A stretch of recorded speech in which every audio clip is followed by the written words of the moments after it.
இன்னைக்கு விராட் கோலி 100 அடிச்சாருன்னா விராட் கோலியை தள்ளி தூக்கி வச்சுட்டு ஆடுவாங்க. அதே விராட் கோலி நாளைக்கு 0 அடிச்சார் அப்படின்னா இந்த மொத்த கண்ட்ரியும் அவரை வந்துட்டு பிளேம் பண்ணுவாங்க. ஸோ இந்த ஸ்போர்ட்ஸ்மேன்ஷிப் லைஃப் வந்துட்டு எவ்வளோ டிஃபிகல்ட்? இல்லை ரொம்ப டிஃபிகல்ட் தான். பட் இவனுக்கு போடவே முடியாதுன்னு தோணுது ஏபிடிக்கா கிறிஸ் கெயிலுக்கா? கிறிஸ் கெயிலுக்கு வந்து நீங்கள் வைடியா இருக்கிற போட்டுட்டீங்கன்னா தப்பிச்சிடலாம். இவருக்கு டாட் பால் போட முடியாது. டாட் பால் போட்டோன்னு வச்சுக்கோங்களேன் விக்கெட் எடுத்த மாதிரி. விராட் கோலி பார்த்தீங்கன்னா 2 hours to 3 hours ஆடிக்கிட்டே இருப்பாரு. பேட்ஸ் அப்பன்னு பார்த்து வந்துட்டே இருக்கும். ஆடி ஆடி ஆடி பார்த்து இது சரியில்லை சார், அதுக்கு ஒரு 1 hour எடுப்பார். அப்புறம் இவர் ஆடுறதுக்கு ஒரு 1 to 2 hours எடுப்பார். அவருக்கு அந்த குட் ஃபீல் வந்தோன்னு தான் அவர் போவார். கிறிஸ் கெயிலோட ப்ராக்டிஸ் எத்திக்ஸ் பார்த்தீங்கன்னா பயங்கர டிஃப்ரெண்ட்டாக இருக்கும். நெட் பவுலர்ஸ் எல்லாத்தையும் கூட்டுட்டு நம்ம ப்ராக்டிஸ் விக்கெட் நம்ம இங்கே ரெகுலராக நம்ம மற்ற இடத்துலாம் பார்ப்போம், சென்ட்ரு விக்கெட்லேருந்து 6 அடிச்சு ப்ராக்டிஸ் பண்ணுவாங்க. பட் அவர் என்ன பண்ணுவார்னா, நாங்கள் ஒரு மேட்ச் குவாலிஃபை ஆகணும், நாங்கள்லாம் ரொம்ப சேடாக உட்காந்துருக்கோம், ட்ரெஸ்ஸிங் ரூமில் எல்லாம் அப்படியே உட்காந்துருக்கோம், எல்லாமே வந்து சைலண்டாக இருக்காங்க. இவர் மட்டும் எந்திரிச்சார், வி ஆர் குவாலிஃபையிங் அப்படின்னாரு. குவாலிஃபையிங்கா? எல்லாரும் அப்படியே ஒரு மாதிரி பார்க்குறாங்க. இல்லை குவாலிஃபை ஆகிறோன்னு சொல்லிட்டு போயிட்டாரு. அதே மாதிரி அடுத்த மேட்ச் அவர் 100 அடிப்பார். 100 அடிச்சு ஆனால் குவாலிஃபை ஆகும். எதிர்பார்த்த அளவுக்கு அந்த மேட்ச் வந்து உங்களோட பேட்டர்ஸ் பெர்ஃபார்ம் பண்ணியிருக்க மாட்டாங்க. மொத்த டீமே வந்துட்டு 100 runsக்கு பண்டில் அவுட் ஆயிட்டீங்க. என்ன நீங்க உங்க டீம் மெம்பர்ஸ் கிட்ட பேசுனீங்க எதுவுமே தெரியாது. All of the sudden team வந்து 15 ரன்னுக்கு 5 விக்கெட்.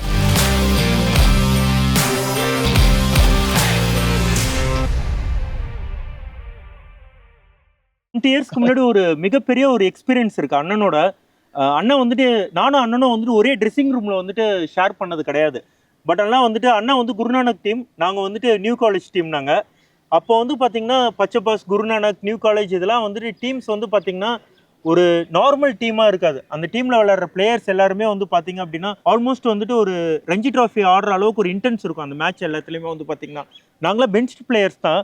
அப்போ ஒரு இன்சிடென்ட் என்ன அப்படின்னா, குருநானக் காலேஜில் வந்துட்டு நாங்கள் போகிறோம். அப்போ தான் வந்துட்டு ஃபஸ்ட் டைம் வந்துட்டு அந்த மாதிரி ஒரு அவுட் ஃபீல்டாக அந்த செட்டப் வந்துட்டு நாங்கள் பார்க்குறோம். ஏன்னா அப்போ தான் வந்து ஃபஸ்ட் இயர் நான் படிச்சுக்கிட்டு இருந்தேன். அந்த டைமில் வந்துட்டு அந்த குருநானக் காலேஜ்குள்ளே வந்துட்டு அந்த கிரிக்கெட் ஃபீல்டை பார்க்கும்போதே பிரமிப்பாக இருந்துச்சு.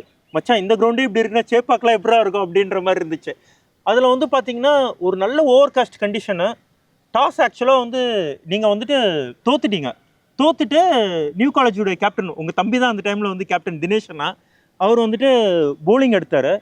எல்லாருமே வந்துட்டு போலிங்கா அப்படின்னு யோசிச்சுட்டு இருக்கும்போது ஆஸ் எ கேப்டனாக வந்துட்டு நீங்கள் ஒரு ஸ்பீச் கொடுத்தீங்க. ட்ரெஸ்ஸிங் ரூம் வந்துட்டு ரொம்ப தூரம் கிடையாது, பக்கத்தில் தான் நம்மளுது.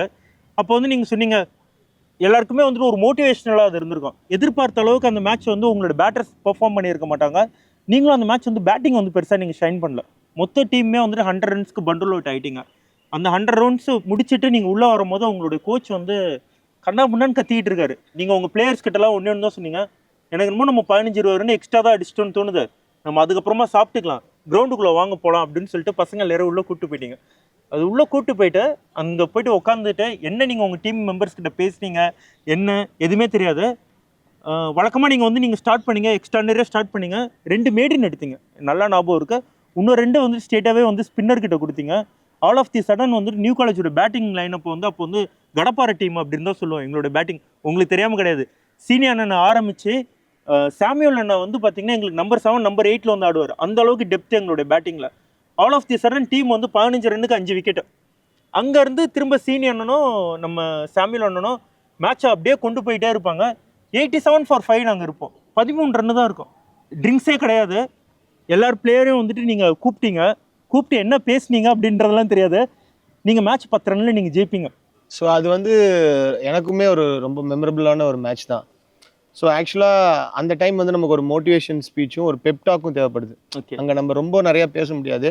அந்த சுச்சுவேஷனுக்கு என்ன பண்ணணும், என்னோட பிளான்ஸ் என்ன, அது போக நான் எப்படி இவ்வளோ நாள் விளாண்டுருக்கேன் அவங்களோட, நான் எப்படி அவங்கள பிலீவ் பண்ணுறேன்னு தான் நான் சொன்னேன். நம்ம இன்னைக்கு ஜெயிக்கிறோம், என்ன நடந்தாலும் நம்ம ஜெயிக்கிறோம், நான் உங்களை நம்புகிறேன், மற்றெல்லாம் 2வது தான். நம்ம வெளியில் போய் பேசுகிறோம், ஜாலியாக இருக்கும், அதெல்லாம் எனக்கு தேவையில்லை. இன்னைக்கு மேட்ச் ஜெயிக்கணும், நான் ஒரு பிளான் வச்சுருக்கேன், அந்த பிளானுக்கு போங்க, ஜெயிச்சா டீமாக ஜெயிக்கிறோம், தோத்தா டீமாக தோத்துக்கிறோம், பிளேம் நான் எடுத்துக்கிறேன் அப்படின்னு சொன்னேன். ஸோ நான் சொல்லிட்டு அந்த டைம் வந்து ஒரு பார்ட் டைம் பவுலர் தான் ஆக்சுவலாக நான் கொடுப்பேன் நான். பட் எங்கள் டீம்லேயே அதை ஆனால் நம்பினாங்க. நாங்கள் ஜெயிச்சதுக்கு ரீசனே அந்த டைம் நம்பினாங்க. விக்கெட் ஹெல்ப் ஸ்பின்னருக்கு இருக்குன்னு சொல்லி கொடுத்தேன். ஸோ அந்த மேட்ச்ல அவன் தான் சீனியர் விக்கெட் எடுப்பான். அதே மாதிரி இன்னொரு விக்கெட் எடுப்பான். ஸோ சாமியல் அவன் தான் எடுப்பான். ஸோ அதுக்கப்புறம் தான் நாங்கள் மேட்ச் வின் பண்ணோம். ஸோ அந்த டைம் ஒரு பெப்டாக் தேவைப்படுது கண்டிப்பாக. நாங்கள் நிறைய மேட்ச் அந்த மாதிரி நடந்திருக்கு. பட் எனக்கு ரொம்ப ஆச்சரியம்னா இதெல்லாம் இன்னும் நீ ஞாபகம் வச்சிருக்கீங்க. இல்லைண்ணா, லைக் கிரிக்கெட் வந்துட்டு ஒரு மெமரி தான். இந்த ஸ்போர்ட் வந்துட்டு நீங்க விளையாடுறீங்க, உங்களுக்கு அந்த ஸ்போர்ட் எவ்வளோ விளையாடுறவங்களுக்கு கொடுக்குதோ அதே மாதிரி நாங்கள் வந்துட்டு இப்போ வந்துட்டு ஒரு வியூவர்ஸா பார்க்கும் போது எங்களுக்கு அந்த ஸ்போர்ட் நிறைய கற்றுக் கொடுக்குது. டிசிப்ளின் கற்றுக் கொடுக்குது, எப்படி நம்ம லைஃப்பை நம்ம கொண்டு போகணும்னு கற்றுக் கொடுக்குது. இன்னைக்கு ஒரு பேட் டே இருந்தாலும் அந்த பேட் டே விட்டு லைஃப்ல அடுத்த நாள் எப்படி வந்துட்டு நம்ம வந்துட்டு முன்னாடி வரலான்றது கற்றுக் கொடுக்குது. ஏன்னா ஒரு லைஃப்ல ஒரு பேட் டே இருக்கும், ஆனால் நீங்க வந்துட்டு ஒரு ஸ்போர்ட்ஸ் மேனா நீங்க பார்க்கும்போது வந்து பாத்தீங்கன்னா இன்னைக்கு விராட் கோலி 100 அடிச்சாருன்னா விராட் கோலியை தள்ளி தூக்கி வச்சுட்டு ஆடுவாங்க. அதே விராட் கோலி நாளைக்கு 0 அடிச்சார் அப்படின்னா இந்த மொத்த கண்ட்ரியும் அவரை வந்துட்டு பிளேம் பண்ணுவாங்க. ஸோ இந்த ஸ்போர்ட்ஸ்மேன்ஷிப் லைஃப் வந்துட்டு எவ்வளவு டிஃபிகல்ட். இல்லை ரொம்ப டிஃபிகல்ட் தான். பட் நம்ம எப்படி பார்க்குறோம், எப்படி எடுத்துக்கிறோன்றதான் இருக்குது. ஆக்சுவலாக எண்ட் ஆஃப் த டே பார்த்தீங்கன்னா உங்களுக்கு ஒரு 3 பேரோட ஃபீட்பேக் இருந்தால் போதும். ஓகே, உங்கள் கோச், உங்கள் ஃபேமிலி மெம்பர்ஸு, உங்கள் ஒய்ஃபோ யாரோ உங்கள் லவ்ட் ஒன்ஸ், அவங்களோட ஃபீட்பேக் தான் நமக்கு ரொம்ப முக்கியம். ஓகே, ஸோ அதை நம்ம வேல்யூ பண்ணுறோம்னு வச்சுக்கோங்களேன். மற்றதை நம்ம ரொம்ப பெருசாக வேல்யூ பண்ண மாட்டோம். அதே மாதிரி நம்ம மற்ற இமோஷன்ஸை நம்ம கண்ட்ரோல் எடுத்துகிட்டு வரக்கூடாது. Okay, so internal control, external control இருக்கு. இப்போ நான் பேட்டிங் ஆடுறேன் போது எனக்குள்ள ப்ரெஷராக இருக்குன்னா அது இன்டர்னல் கண்ட்ரோல். வெளியிலேருந்து கத்துறாங்கன்னா அது எக்ஸ்டர்னல் கண்ட்ரோல். ஸோ ரெண்டுத்தையும் டிஃபரன்ஸ் பண்ணணும். நம்ம எதை நம்ம கொண்டு வரணும், எதை கொண்டு போகக்கூடாது. இந்த டைம் நமக்கு எது தேவைப்படுது. இப்போ பால்ஸை விட ரன்ஸ் அதிகமாக இருக்குன்னா இப்போ நம்ம ஆடும்போது வெளியிலேருந்து கத்துறாங்கன்னா அது எக்ஸ்டர்னல் கண்ட்ரோல். இப்போ நம்ம அடிச்சே ஆகணுன்றது இன்டர்னல் கண்ட்ரோல். இப்போ இன்னொரு பேட்ஸ்மேன் நல்லா ஆடுறான், நான் சும்மா டைம் பண்ணி கொடுக்கணும்னா நான் 2 கண்ட்ரோலுமே எடுத்துக்க தேவையில்ல. ஸோ அந்த பிளேயர்ஸ்ட்ட நான் கொடுத்துடலாம். ஸோ அது மாதிரி மேட்சை வந்து நம்ம கடைசி வரைக்கும் கொண்டு போகணும்னு நினைக்கணும். ஸோ அந்த மாதிரி நம்ம ப்ரெஷர் ஹேண்டில் பண்ணிட்டோம்னு வச்சுக்கோங்களேன், எல்லாம் ஈஸி. அதுவும் இல்லாமல் பேலன்ஸ் தான் எல்லாமே. நம்ம வந்து நான் நல்ல கிரிக்கெட்டராக இருக்கணும் அப்படின்றது ஒண்ணு. பட் நான் ஃபேமிலி வைஸும் நான் நல்லா இருக்கணும், என் ஃப்ரெண்ட்ஸ் கிட்டயும் நான் நல்லா இருக்கணும். எல்லாத்தையும் நான் பேலன்ஸ் பண்ண தெரியணும். நான் ஒண்ணுதான் வச்சுட்டு ஒண்ணு நான் விடக்கூடாது. ஸோ அதுல நான் ரொம்ப தெளிவா இருக்கேன். என் கிட்ஸ் கிட்டயும் வந்து நான் வந்து வேல்யூஸ் பத்தி பேசணும். ஸோ வெறும் கிரிக்கெட் தான் லைஃப்ன்றது இல்லை. ஸோ பட் பேலன்ஸ் பண்ணணும். அவங்களுக்கும் வந்து எல்லாமே மல்டி ஸ்போர்ட்ஸ், மல்டி இது இருக்குன்னு வச்சுக்கோங்களேன். இதில் ரொம்ப ப்ரெஷர் ஆக மாட்டாங்க. இப்பெல்லாம் பார்த்தீங்கன்னா ரொம்ப கிட்ஸுக்கு வந்து பயங்கர, கிட்ஸை விட பேரண்ட்ஸுக்கு வந்து ரொம்ப எஃபர்ட் போட்டு சீக்கிரம் ரிசல்ட் எதிர்பார்க்குறாங்க. பட் அது பண்ண முடியாது. இப்போ ராகுல் டிராவிட் சாரை பற்றி ஒரு இன்சிடென்ட் சொல்லணும்னா, ஒரு ஸ்ட்ரைட் டிரைவ் வரலன்னு 1 இயர் வந்து அதை அவர் பர்ஃபெக்ஷன் பண்ணுறதுக்காக ஆடிக்கிட்டே இருந்தார். அந்த அளவுக்கு பர்ஃபெக்ஷன். அதுக்கப்புறம் வந்து முன்னாடி எல்பிடபிள்யூ ஆகல அவர். எதுக்காக சொல்றேன்னா, ராகுல் டிராவிட் அவரோட பேட்டிங் பார்த்து நம்ம அவ்வளோ கற்றுக்கலாம். இன்னைக்கு வரைக்கும் நீங்கள் பார்த்தீங்கன்னா ஒரு வீடியோ போதும். ஆஸ்திரேலியாவோட ஒரு மேட்ச் ஆடி இருப்பாரு. அந்த வீடியோவில் நீங்கள் எவ்வளோ விஷயம் பார்க்கலாம். இப்போ வரைக்கும் பார்த்தீங்கன்னா ஃபர்ஸ்ட் கால் வரும், அப்புறம் தான் பேட் வரும். அந்த வீடியோவில் தெரியும். இப்போ ஆடுறவங்களுக்குலாம் விட அது இப்போ கொஞ்சம் பேர் தான் ஆடுறாங்க. பட் அந்த வீடியோ வந்து எனக்கு அவ்வளோ கற்றுக் கொடுக்குதுன்ற ஒரு பசங்களுக்கு நம்ம சொல்லிக் கொடுக்குறது. எதுக்காக நான் ராகுல் டிராவிட் அவர் சொல்றேன்னா, அதே மாதிரி போலர் வைஸ் பார்த்தீங்கன்னா அனில் கும்ப்ளே பெஸ்ட் போலர்ஸ் அவ்வளோ பால்ஸ் போட்டிருக்காங்க. அப்போ நீ நிறைய ஸ்பெண்ட் பண்ண வேண்டியது விக்கெட்லையும் ப்ராக்டிஸ்லையும். இவங்க என்ன நினைச்சுக்கிறாங்க, ஐ மீன் சில பேரண்ட்ஸ் எல்லாரும் சொல்ல முடியாது, உடனே ரிசல்ட் எதிர்பார்க்குறாங்க. உடனே கிடைக்காது. பட் அவங்களோட லைஃப் 10 வருஷம் தான். கிரிக்கெட்டோட லைஃப், அதுக்குள்ள இன்ஜுரி, காம்படிஷனு, ஒரு ஃபார்ம், இன்ஃபார்ம், இதெல்லாமே வரும். பட் அதெல்லாம் மீறி வரணும்னா நம்ம அந்த வில் பவர்னு ஒன்று இருக்கு, பிளஸ் ப்ராசஸ், ப்ராக்டிஸ். இதை நம்ம தெளிவா நமக்கான ஷெட்யூல் கரெக்டா தெரியணும் முதல்ல. நிறைய பேருக்கு அவங்க ஷெட்யூலே தெரியாது. அந்த ஷெட்யூலோட நம்ம கரெக்டா ப்ராக்டிஸ் பண்றோம்னா நெக்ஸ்ட் ப்ராசஸ் போகலாம். ஸோ இதுல வந்து short term, mid term, long term goal மாதிரி வச்சுக்கணும். அது மாதிரி வச்சுட்டு போனா இன்னும் நம்மளோட கோல் ரீச் பண்றது easy. And then AB de Villiers கூட ஒரு மூமெண்ட்டா, அந்த மூமெண்ட்டை பத்தி சொல்லுங்க. அவர் வந்து மிஸ்டர் பெர்ஃபெக்ட். அவர் தான் வந்து கிரிக்கெட்டுக்கே வந்து மிஸ்டர் பெர்ஃபெக்ட்னா அவர் தான். மைக்கேசி அவரோட நான் டிராவல் பண்ணல. பட் எனக்கு தெரிஞ்சு இவர் நான் இந்த டிராவல் பண்ண கிரிக்கெட்டர் பிளஸ் இந்த இன்சிடென்ட் சொல்றேன், அப்புறம் நீங்க டிசைட் பண்ணிக்கோங்க. ஓகே. ஸோ என்னாச்சுன்னா, நாங்கள் வந்து டீம் மீட்டிங் எங்களுக்கு அனௌன்ஸ் பண்ணிட்டாங்க. ஃபர்ஸ்ட் பவுலர்ஸ் மீட்டிங் சொல்றாங்க, அதுக்கப்புறம் விக்கெட் கீப்பர்ஸ், அதுக்கப்புறம் பேட்ஸ்மேன், அதுக்கப்புறம் டீம் மீட்டிங், அதுக்கப்புறம் ஆல்ரவுண்டர்ஸ் அப்படின்ற மாதிரி மீட்டிங் இருக்கு. ஸோ எங்களுக்கு 7:30க்கு ப்ராக்டிஸ், 5:30க்கு மீட்டிங் வைக்கிறாங்க. மீட்டிங் எக்ஸ்டெண்ட் ஆகிட்டே இருக்கு. ஆல்ரவுண்டர்ஸுக்கே 7:30க்கு தான் வருது. அதுக்கப்புறம் டீம் மீட்டிங் வச்சுட்டு அப்புறம் ஆல்ரவுண்டர்ஸ் அப்படின்ற மாதிரி சொல்லிட்டாங்க. அப்போ நான் உட்காந்துருக்கேன், பக்கத்துல டிவிலியர்ஸ் வந்து ரொம்ப டென்ஸ்டாவே இருக்கிறாரு. ஒரு மாதிரி இருந்துட்டே இருந்தாரு. என்னன்றது எனக்கு தெரியல, எதுக்காக இப்படி பிஹேவ் பண்றான்னு பார்த்துட்டு இருந்தோம். உடனே பாஸ், அப்போ விஜயமலை அவர் தான் இருந்தார், அவர் தான் எங்க பாஸ் சொல்லுவோம். அவர் வந்து எல்லா மீட்டிங் முடிச்சுட்டு யாராவது ஏதாவது பேசணுமா, எல்லாம் ஆல் ஃபைன் அப்படின்னாரு. இவர் மட்டும் கை தூக்குனாரு. ஓகே. எதுக்கு கை தூக்குறான்னு பார்த்தா அவர் சொன்னார், இந்த மாதிரி எனக்கு வந்து டீம் ப்ராக்டிஸ் வந்து எனக்கு மிஸ் ஆயிடுச்சு. ஆக்சுவலா நம்ம ஷெட்யூல் படி இப்போ 7:30க்கு இருந்திருக்கணும். ஆனா நம்ம வந்து இங்க மீட்டிங்ல இருக்கோம் அப்படின்ற அளவுக்கு அவரோட இதெல்லாம் சொல்ல ஆரம்பிச்சிட்டாரு. ஸோ என்னோட டைம் படி என் ஷெட்யூல் மிஸ் அதெல்லாம் சொல்லிட்டு அவர் போயிட்டாரு. அதுக்கப்புறம் என்னாச்சுன்னா பாஸ் அதுக்கப்புறம் ஆல்ரவுண்டர்ஸ் மீட்டிங்ல இவர் ஆக்சுவலா நாங்க இதுக்கு முன்னாடி மீட்டிங்ல என்ன டிசைட் பண்ணாங்கன்னா இவர் ஆடுற மாதிரி இல்ல, வேற ஃபாரினர் வச்சு ஆடலாம். ஏன்னா அவர் அதுக்கு முன்னாடி 2 மேட்ச் அடிக்கல. அதுதான் மீட்டிங்ல இருந்தது. ஆனா இந்த இன்சிடென்ட்க்கு அப்புறம் இதனாலதான் அப்படி ஆயிடும்னு சொல்லிட்டு சரி பரவாயில்ல அவர் ஆடட்டும்ட்டாங்க. அந்த மேட்ச் தான் பாத்தீங்கன்னா ஸ்டெயின் அடிச்சிருப்பாரு. ரிவர்ஸ் ஸ்வீப் நேரா அடிக்க எல்லாம் அடிச்சு வின் பண்ணி கொடுக்கறது அந்த மேட்ச் தான். ஸோ ஒரு ஒர்க் எத்திக்ஸ், ஒரு ப்ரொஃபஷனலிசம்னா ஏபி டிவிலியர்ஸ் தான் வேற லெவல்ல இருப்பாரு. இப்போ நீங்கள் நெட்ஸில் வந்துட்டு நீங்கள் ஏபிடிக்கும் நீங்கள் போலிங் போட்டிருப்பீங்க, அண்ட் கிறிஸ் கெயிலுக்கும் நீங்கள் போலிங் போட்டிருப்பீங்க, மேட்ச் ஸ்டிமுலேஷன்லேயே 2 பேருக்குமே போட்டிருப்பீங்க. 2 பேருமே வந்துட்டு 6 வந்து ரொம்ப ஈஸியாக அடிக்கக்கூடிய ஒரு பேட்ஸ்மேன். அதில் நீங்கள் ரொம்ப டிஃபிகல்ட்டாக நீங்கள் திங்க் பண்ணது வந்துட்டு இவனுக்கு போடவே முடியாதுன்னு தோணுது ஏபிடிக்கா கிறிஸ் கெயிலுக்கா? 100% ஏபிடி தான். ஏபிடி தான். ஓகே. கிறிஸ் கெயிலுக்கு வந்து நீங்க வைடியா இருக்கிற போட்டுட்டீங்கன்னா தப்பிச்சிடலாம். அவர் ஸ்டெச் பண்ணிலாம் அடிக்க மாட்டார். ஓகே, பரவாயில்லன்னு விட்டுருவாரு. இவருக்கு டாட் பால் வைக்கிறது, நெட்ஸ்ல போடுறது முக்கியம் இல்ல. நீங்க போட்ட போலர்ஸ் கேளுங்க, அவருக்கு டாட் பால் போட முடியாது. பீட்டன்லாம் நீங்க எங்க எடுக்கிறது? டாட் பால் போட்டோன்னு வச்சுக்கோங்களேன், விக்கெட் எடுத்த மாதிரி. டாட் பால்ஸே போட முடியாது. இவரோட ஒர்க் எத்திக்ஸ் அந்த மாதிரி இருக்கும். விராட் கோலி பாத்தீங்கன்னா 2 hours to 3 hours ஆடிக்கிட்டே இருப்பாரு. பேட்ஸ் அப்பன்னு பார்த்து வந்துட்டே இருக்கும். ஆடி ஆடி ஆடி பார்த்துட்டு இது சரியில்லை சில நல்ல பேட்னா எடுத்துட்டு திருப்பி செலக்டட் பேட் வச்சுட்டு அதுக்கு ஒரு 1 hour எடுப்பாரு. அப்புறம் இவர் ஆடுறதுக்கு ஒரு 1 to 2 hours எடுப்பாரு. ஸோ இவர் ஆடுவாரு. இவரோட ஒர்க் எத்திக்ஸ் அந்த மாதிரி இருக்கும். அவருக்கு அந்த குட் ஃபீல் வந்தோன்னு தான் அவர் போவாரு. ஸோ ஒவ்வொருத்தரோட ப்ராக்டிஸ் எத்திக்ஸ்னு ஒன்று இருக்கு. இவருக்கு அன்னைக்கு ஆடி அதுக்கு அந்த குட் ஃபீல் வரணும், அது வரைக்கும் ஆடுவார். 3 hours 4 hours கூட ஆடுவார். 1 hour ஆனா கூட ஓகேனா ஓகே அந்த மாதிரி. கிறிஸ் கெயிலோட ப்ராக்டிஸ் எத்திக்ஸ் பாத்தீங்கன்னா பயங்கர டிஃப்ரெண்டா இருக்கும். ஸோ அவர் வந்து நெட் பவுலர்ஸ் எல்லாத்தையும் கூட்டுட்டு நம்ம ப்ராக்டிஸ் விக்கெட், நம்ம இங்க ரெகுலரா நம்ம மற்ற இடத்துல பார்ப்போம் சென்டர் விக்கெட்ல இருந்து 6 அடிச்சு ப்ராக்டிஸ் பண்ணுவாங்க. பட் அவர் என்ன பண்ணுவாருன்னா எண்டு, ஸோ நீங்க பவுண்டரி எல்லாம் பாத்தீங்கன்னா ஒரு கவர்ஸ்லாம் அடிச்சாப்போ ஒரு எண்டு இருக்கும் கரெக்டா, கண்ட்ரி ரீஜன்லயோ எக்ஸ்ட்ரா கவர்ஸ்லயோ அங்க இருந்து ஸ்ட்ரைட்டா 6 அடிப்பார். இதுல இன்னொரு விஷயம் என்னன்னா பேட் பால் ஷார்ட் பால்ஸ்லாம் போட்டா புல் அடிச்சா பால் வெளில போயிடும். ஏன்னா இந்த பக்கம் கிட்டக்கல்ல. ஸோ எவ்ரி ப்ராக்டிஸ்க்கு ஒரு மினிமம் 10 பால் தொலைஞ்சிரும். ஸோ அவர் அந்த மாதிரி டிஃப்ரெண்ட் டைப். அவர் வெறும் 6 அடிக்கிறது மட்டும் தான் ப்ராக்டிஸ் பண்ணுவார். ஸோ இவங்க 3 பேரோட ப்ராக்டிஸும் பாத்தீங்கன்னா வேற வேற ஜானர்ல இருக்கும். ஓகே. கிறிஸ் கெயிலோட உங்களுடைய மூமெண்ட்ஸ் எதனா இருக்கா அவருடைய பண்ணது? கண்டிப்பா ஒரு முக்கியமான ஒரு இன்சிடென்ட் நடந்துச்சு. ஓகே. ஸோ அது என்ன ஆச்சு அப்படின்னா, நாங்க ஒரு மேட்ச் குவாலிஃபை ஆகணும். பட் விச் இஸ் என்ன சொல்றது, இமேஜினே பண்ண முடியாது. ஓகே. ஸோ அந்த மாதிரி டைம்ல வந்து நாங்கெல்லாம் ரொம்ப சேடா உட்காந்துருக்கோம், ட்ரெஸ்ஸிங் ரூம்ல எல்லாம் அப்படியே உட்காந்துருக்கோம். ஸோ அந்த டைம் பார்த்தீங்கன்னா பாஸ், ஸோ விஜயமல்ல சார் வர்றாரு. வரும்போது எல்லாம் பின் ட்ராப் சைலன்ஸ், அவர் மட்டும் பேசிட்டு இருக்கிறாரு. எல்லாமே வந்து சைலண்டா இருக்காங்க. இவரு மட்டும் எந்திரிச்சாரு, வி ஆர் குவாலிஃபைங் அப்படின்னாரு. குவாலிஃபைங்கா? எல்லாரும் அப்படியே ஒரு மாதிரி பாக்குறாங்க. இல்ல குவாலிஃபை ஆகிறோம்னு சொல்லிட்டு போயிட்டாரு. அதே மாதிரி அடுத்த மேட்ச் அவர் 100 அடிப்பாரு. 100 அடிச்சு ஆனா குவாலிஃபை ஆகும். ஸோ அது ரொம்ப முக்கியமான மேட்ச் நாங்க வந்து அந்த கண்டென்ஷன்ல இருக்கிறதுக்கு. ஸோ அது என்னோட மறக்க முடியாத ஒரு எக்ஸ்பீரியன்ஸ். ஓகே. ஐபிஎல்ல வந்துட்டு விளையாண்டுக்கிட்டே இருக்கீங்க. அங்கேருந்து வந்துட்டு ஒரு பெரிய ஒரு டிரான்ஸ்மிஷன், இதை வந்துட்டு எப்படி நீங்கள் வந்துட்டு அதை இமேஜின் பண்ணீங்க? ஃபஸ்ட்டு 2020 கிரிக்கெட் அகாடமி, 2020க்குன்னு சொல்லிட்டு ஒரு கோச்சிங்க்குன்ட்டு ஒரு அகாடமி வந்து ஸ்டார்ட் பண்ணுறது, அந்த டைமில் வந்து பார்த்தீங்க அப்படின்னா கிரிக்கெட்டில் வந்துட்டு இது வந்து ஒரு புதுசான ஒரு விஷயம்.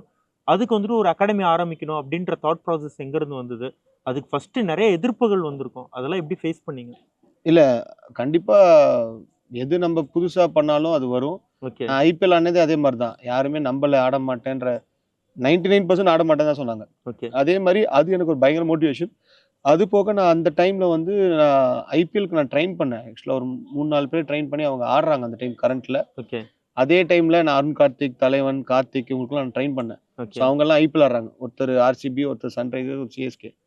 ஸோ அந்த பீரியட் நடக்கும்போது நானும் விளாட்றேன். ஸோ அப்போ இதை ஏன் நம்ம ஒரு அகாடமியா கொண்டு போகலான்னு ஃபர்ஸ்ட் நான் T20 அகாடமின்றேன், பட் யாரும் பெருசாக சப்போர்ட் பண்ணல. இது ஒரு பெரிய சக்ஸஸ் ஆகாது இந்த மாதிரி நிறைய சொன்னாங்க. அதுக்கப்புறம் நிறைய பிளேஸ் ஆட ஆரம்பிக்கும் போது அது பிலீவ் பண்ணாங்க. அது போக நான் ஒரு டிக்கெட் விஷயம் சொன்னேன் தெரியுமா ஒருத்தர்கிட்ட. ஐ மீன் ஒருத்தர் என்ன வயசானவர்னு, அவர் வந்து என்ன வந்து T20க்கு என்கரேஜ் பண்ணாதவரு டிக்கெட் என்கிட்ட கேட்டார். ஸோ ஃபர்ஸ்ட் ஐபிஎல் ஆடும்போது அதே பர்சனு என்கிட்ட டிக்கெட் கேட்டார். ஸோ அது வந்து என்னால் இன்னொரு மறக்க முடியாத ஒரு இது. அதுக்கப்புறம் அவருக்கு நான் டிக்கெட்டும் கொடுத்தேன் நான். ஸோ நிறைய ஸ்ட்ரகிள்ஸ், ஒவ்வொரு விஷயம் நம்ம பண்ணும்போது கண்டிப்பாக வரும். பட் அந்த டைம்ல நமக்கு அதுக்கு ரொம்ப வேல்யூ கொடுக்குறோமா, நம்மளோட முயற்சிக்கு என்ன வேல்யூ கொடுக்குறோன்றத நான் பார்ப்பேன். ஸோ அதெல்லாம் நான் பெருசாக யோசிக்கல. ஸோ இதை ஸ்டார்ட் பண்ணேன். இன்ஃபேக்ட் எனக்கு எல்லாத்துலேயும் ஜாப் வந்துச்சு. எனக்கு வந்து ரயில்வே எல்லாமே இருந்தது. நான் ஐபிஎல் ஆடி இருக்கேன், நான் ஸ்டேட் ஆடி இருக்கேன், இந்தியன் யூனிவர்சிட்டி விளாண்டுருக்கேன், சவுத் ஜோன் யூனிவர்சிட்டி எல்லாம் விளாண்டுருக்கேன். பட் அந்த டைம் வந்து கிரிக்கெட் எனக்கு ஏதோ பண்ணுச்சு, நம்ம திருப்பி அதுக்கு பண்ணணுன்றது அந்த இதுலேயே ஓட்டத்தில் இருக்கும்போது எனக்கு நிறைய கிரிக்கெட் நல்லா நடந்தது. ஸோ அதனால இதை நான் ப்ரொஃபஷனலாக கொண்டு போகலான்னு இப்போ all around the world across பார்த்தீங்கன்னா என் பிளேஸ் ஆடிட்டு இருக்காங்க. அது ரொம்ப ஹாப்பி. மெயினாக இப்போ நீங்கள் அருண் கார்த்திக் அண்ணா பற்றி நீங்கள் சொன்னீங்க. அவருடைய அந்த லாஸ்ட் பால், அந்த சாம்பியன்ஸ் ப்ரீமியர் லீக்னு ஒன்று நடக்கும், எல்லா இதுலேயும் இருக்கிற சாம்பியன் டீம் வந்துட்டு ஒரு ஃபார்மெட் வந்துட்டு விளாண்டுருந்தாங்க. அது இப்போ நடக்கிறதில்ல. அதில் அருண் கார்த்திக் அண்ணா வந்துட்டு அந்த லாஸ்ட் பால் வந்துட்டு 6 அடிப்பார். அப்போலாம் வந்து நம்ம அகாடமியில் தான் வந்து ப்ராக்டிஸ் பண்ண தான் நான் கேள்விப்பட்டிருக்கேன். ஆமாம், கரெக்ட். ஸோ நாங்கள் அந்த டைம் என்ன பண்ணுவோம் அப்படின்னா, ஸோ நான் முன்னாடியே ப்ரிப்பேர் பண்ணிடுவேன். ஸோ இந்த போலரோட ஸ்ட்ரென்த் இது வீக்னஸ்ஸு, இந்த டைம் இவங்க தான் போடுவாங்க, இந்த டைம் இவர் தான் போடுவாருன்ற மாதிரி நான் முன்னாடியே கொடுப்பீங்க. ஆமாம், முன்னாடியே ப்ளஸ் மேட்ச்சுக்கு போகிறதுக்கு முன்னாடி கால்லையும் பேசிடுவேன். இப்போ அவர் அங்கே இருக்கிறாருனாலும் இங்கே இருந்தாலும், ஸோ அவரோட ஸ்ட்ரென்த் என்ன, இந்த ஆஃப் கட்ரா லெக் கட்ரா, ஸோ அவர் ப்ரெஷரில் என்ன மாதிரி போடுவார். அப்போ வீடியோ அனலிஸ்ட் இல்லை, பட் நான் மேட்ச்லாம் பார்த்து நான் நோட்ஸ் எழுதிட்டு நான் சொல்லுவேன். இதில் இன்னொரு இன்ட்ரெஸ்டிங் ஃபேக்டர்னா, அருண் கார்த்திக் கீப்பராக இருந்தால் தான் ஆட முடியும்னு சொல்லி ஒரு டைம் ஆர்சிபியில் இருக்கும்போது நான் இங்கேருந்து போயிட்டு வித்தின் 3-4 டேஸில் கீப்பிங் டிப்ஸ்லாம் ரெடி பண்ணி அப்புறம் கீப்பராகவே திருப்பி வராங்க ஆடினார். ஸோ அது ஒரு இன்ட்ரெஸ்டிங் விஷயம். அதுக்கப்புறம் நாங்கள் என்ன பண்ணோம்னா, இந்த லாஸ்ட் பால் 6 வரும்போது ஸோ நான் அவர் இதான் போடுவார், இந்த ஆஸ்பின் தான் போடுவார்ன்றதுலாம் முன்னாடியே சொல்லியாச்சு. ப்ளஸ் அருண் கார்த்திகோட ஃபேவரட் ஷாட்டும் அதான், அவர் காப்பான்னு சொல்லுவாங்க, அந்த ஷாட் தான் அடிப்பார். கரெக்டாக அவர் போடுறதுக்கும் அவர் அடிக்கிறதுக்கும் கரெக்டாக இருந்தது. இதில் இன்னொரு இன்ட்ரெஸ்டிங் ஃபேக்ட் என்னன்னா, அது என்னோட பேட் வேறு. ஸோ என்னோட பேட்டில் தான் அவர் அடிச்சார். ஸோ அது ஒரு இன்னொரு மெமரபிள் மூமெண்ட். இப்போ இவர் மட்டும் கிடையாது, நிறைய பிளேயர்ஸ் வந்துட்டு நீங்கள் அதுக்கப்புறமா டிஎன்பிஎல் விளாண்டிங்க. ஆஸ் எ பிளேயராகவும் நீங்கள் டிஎன்பிஎல்ல ஒரு 2 சீசன் விளாண்டிங்க. டிஎன்பிஎல்ல நீங்கள் ட்ரெயின் பண்ண பிளேயர்ஸ் வந்துட்டு ஒரு 27 பிளேயர்ஸ் எனக்கு தெரிஞ்சு விளாண்டுருக்காங்க. அவங்க எல்லாருமே என்ன தியாகானா தான் வந்துட்டு ட்ரெயின் பண்ணாருன்றது யாரும் சொல்கிற மாதிரி எனக்கு தெரியல. அது நீங்கள் எப்படி நீங்கள் பார்க்குறீங்க அந்த மாதிரி விஷயங்கள்ல? இப்போ என்ன விஷயம்னா, கிரெடிட் எடுக்கணுன்ற ஒரு விஷயம் இருக்குது. ஓகே, ஸோ ஒருத்தர் கோச்சுக்கிட்ட வராங்க, அதுக்கப்புறம் என்கிட்ட வராங்க, திருப்பி அடுத்தது போகிறாங்க. இப்போ இதில் நான் ஒரு இடத்துல ஸ்டிக் ஆன் பண்ண முடியாது. இன்னொரு பெரிய விஷயம் என்னென்னா, அவங்க சொல்கிறன்றது நான் எக்ஸ்பெக்ட் பண்ணேன். நான் ரெடி பண்ணணும். T20னா என்கிட்ட வராங்க, ரெடி ஆகிறாங்க, போகிறாங்க. அதில் என்ன ஒரு செக் இருக்குன்னா, அவங்க நல்லா போகும்போது அந்த கிரெடிட் யார் எடுக்க போகிறா, யார் பவரில் இருக்க போகிறா. இப்போ அவங்க ஒரு இடத்துக்கு போகிறாங்க, நீ அவங்க பேரை சொன்னதான் ஆட முடியும். என் பேரை சொன்ன நீ எப்படி ஆட முடியும்? இப்போ இதுவே என்கிட்ட ஒரு டிஎன்பிஎல் டீமோ ஐபிஎல் டீமோ வந்தால் என் பேர் சொல்ல போகிறாங்க, இவ்வளோதானே. இப்போ நல்லா யோசிச்சிங்கன்னா, யாரெல்லாம் பேர் சொல்லாமல் இருக்கிறாங்களோ அவங்க நல்லா விளையாண்டாலுமே அவங்க பேரும் தெரியாம தான் இருக்கும். லைஃப்பை பொறுத்த வரைக்கும் எப்படின்னா, நீ என்ன கொடுக்குறியோ அதான் கிடைக்குது. நிறைய பேர் வந்திருக்காங்க போகிறாங்க, அதுக்கு மேலேயும் போகணுமே, எனக்கும் ஆசை தான். பட் அவங்க ஒரு ஸ்டேஜில் நிற்கிறாங்கன்னா அது ரிட்டர்ன் அப்படிதான் நடக்கும். ஸோ நான் என்ன சொல்ல வரேன்னா, ஆச்சரியக்கர்னு ஒரு கோச் தான், சச்சினோட கோச் வினோத் காம், நிறைய பேர் அவங்க சொல்றதுக்கு ப்ரௌடா இருக்கிறாங்க. சொல்றாங்கன்னும் போது திருப்பியும் தைரியமா சொல்ல திருப்பி அது நடந்துட்டே இருக்கும். நீ கொடுக்க நீ சொல்லாம இருக்குனாலும் அது நடக்கும். நம்மளை சுத்தி ஒரு உங்களுக்கு இன்னும் புரிய மாதிரி நம்ம சுத்தி ஒரு ஏஞ்சல்ஸ் இருக்கும். நீ எது சொன்னாலும் அதுவே நடக்கட்டும் சொல்லணும்னு வச்சுக்கோங்களேன். நான் அவரை பேத்தி சொல்லவே கூடாதுன்னா உனக்கு அது நடக்கட்டும், அவ்வளவுதான விஷயம். ஸோ அது ஒண்ணு. அது போக ஒரு சில பேருக்கு என்னன்னா, எதை எடுத்துக்கணும் எது எடுத்துக்கூடாதுன்றது தெரியும். நான் ஒரு பிளேயரை ரெடி பண்றேன் அப்படின் போது இங்க நிறைய பிளேயர்ஸ்க்கு வந்து அந்த ஒரு ப்ராப்ளம் இருக்கு. ஒருத்தர்கிட்ட ட்ரெயின் ஆவாங்க, இப்ப யாரும் ஒருத்தர்கிட்ட இருக்க மாட்டாங்க, மூவ் ஆன் ஆயிட்டு இருப்பாங்க. ஏன்னா உனக்கு ஃபர்ஸ்ட் டிவிஷன்ல ஒரு கோச் இருப்பாரு, அப்புறம் உனக்கு டிஎன்பிஎல்ல போனா ஒரு கோச், ஐபிஎல்ல போனா ஒரு கோச், பட் ஸ்டாண்டர்டா ஒரு கோச் இருப்பாங்க. பட் இவங்களையும் எப்படி ஹேண்டில் பண்றதுன்னு தெரியாததுலயே நான் ஒரு கோச் இதை நான் ஃபீல் பண்ணல. நிறைய கோச்சஸ்க்கு நடக்கும். பட் ஆனா விஷயம் என்னன்னா, அதுக்கான ஆன்சருமே நான் சொல்றேன். எது எடுத்துக்கணும் எது எடுத்துக்கூடாதுன்னு உங்களுக்கு தெரியணும். புரியுது. ஃபார் எக்ஸாம்பிள், நான் இப்போ ட்ரெயின் ஆகிட்டு நான் ஒரு டிஎன்பிஎல் வரைக்கும் வந்துட்டேன்னா, என்னால் ஒரு அங்கே டிஎன்பிஎல் கோச் சொல்லி கொடுக்குறாங்கன்னா அவங்க லைஃப் டைம் என்கிட்ட வரப்போறது இல்லை. ஒரு ஐபிஎல் போயிட்டா அவங்க அந்த சீசன் கோச் தான். அப்போ நீ எதுக்காக வந்திருக்க, டெக்னிக்கல் விஷயத்த நீ மாற்றக்கூடாது, டாக்டிக்கல் விஷயத்த அவங்க சொல்றதை கேட்டுக்கோன்றேன் நான். ஓகே, புரியுது. டாக்டிக்கல்ன்ற சென்ஸ் 40 பால் 60 to win, இந்த போல டார்கெட் பண்ணு, பும்ராவை அடிக்காத, இந்த போலரை அடி, பும்ராவுக்கு வந்து லாஸ்ட் ஒரு 10 ரன் வரைக்கும் தான் மேக்ஸிமம் அடிக்க முடியும், அதுவும் நம்ம ட்ரை பண்ணணும். அந்த மாதிரி டாக்டிக்கல் கோச்சிங்கை கேட்டுக்கணும். டெக்னிக்கல் இதை நீ மாற்றக்கூடாது, மாத்தினா எல்லாமே போயிடும்.